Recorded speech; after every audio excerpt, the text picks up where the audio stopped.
අයිබෝවන් කොහොමද? අයුබෝවන් ශ්‍රී ලංකා හොඳයි. අද ලංකාවට ඇවිල්ලා කොච්චර කාලයක් වෙනවද? අද ක්‍රිස්මස් මෙහෙ පිලිපින් ක්‍රිස්මස් මේ ශ්‍රී ලංකා සෙලබ්‍රේෂන් එකේ. එතකොට හස්බන්ඩ් බැඳලාද? හස්බන්ඩ් රාතා. හස්බන්ඩ් රට. ඔව් මම ආවා මෙතන මගේ අම්මා එන පුතා. ඉතින් අද දවසේ හැමෝම එකතු වෙලා ඉන්නවා. සතුටුයිද? සතුටුයි. ඒක පෙන්නවා ඔක්කොම පිලිපින්නේ ශ්‍රී ලංකා එතින් සතුටුයි ගේම් ගන්නවා කරාෝකේ ගන්නවා ඩැන්සින් කරනවා මෙතන ඒක තමයි සතුටුයි. ඒ සතුට වගේම මහත්තයා නැති ඉඳ ටිකක් දුකකුත් ඇතිනේ. හස්බන්ඩ් හිටියා නම් හොඳයි කියලා හිතෙන්නේ නැද්ද? husband මෙතන ගොඩක් සතුටුයි.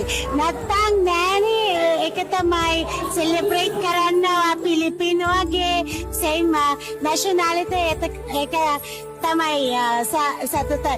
නැත්තම් husband නේ තපස්සේ පිලිපින්නේ ඒක දුකයි එනවා නේද? ඒක තමයි ඔක්කොම පිලිපින් මෙතන ශ්‍රී ලංකා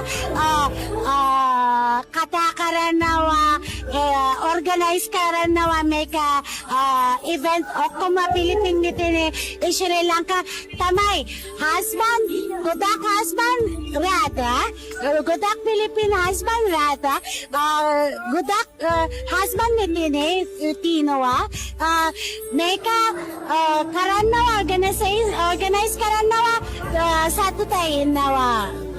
එතකොට ලංකාව ගැන මොනවද හිතෙන්නේ? ලංකාව හොඳයිද? හොඳයි ගොඩක් හොඳයි. එන්නනේ මේ ශ්‍රී ලංකා හොඳට දැන් එන්නේ. ස්ටේ කරන්න බෑ නේද? හොඳයි. නැත්නම් මෙතන හොඳයි. මිනිස්සු සෙම්සන් පිලිපින් එනවා කතා කරනවා පුළුවන්. ඉංග්‍රීසි තේරෙන්නේ නැත්නම් කතා කර. ඒක තමයි ශ්‍රී ලංකන් Philippine දන්නවා චුට්ටක් සිංහල ඒක තමයි Sri Lankan people සන්තෝෂයි කතා කරන කියන්න කොහමද how are you කියන්න tuk-tuk කියනවා tuk-tuk driver කියන්න දන්නවද කොහමද ඔයාට කියන්න how are you කොහමද මේකට thank you කියන්න ස්තුතියි ඒක තමයි බොහොම ස්තුතියි අපිත් එක්ක එකතු වුණා. Merry Christmas.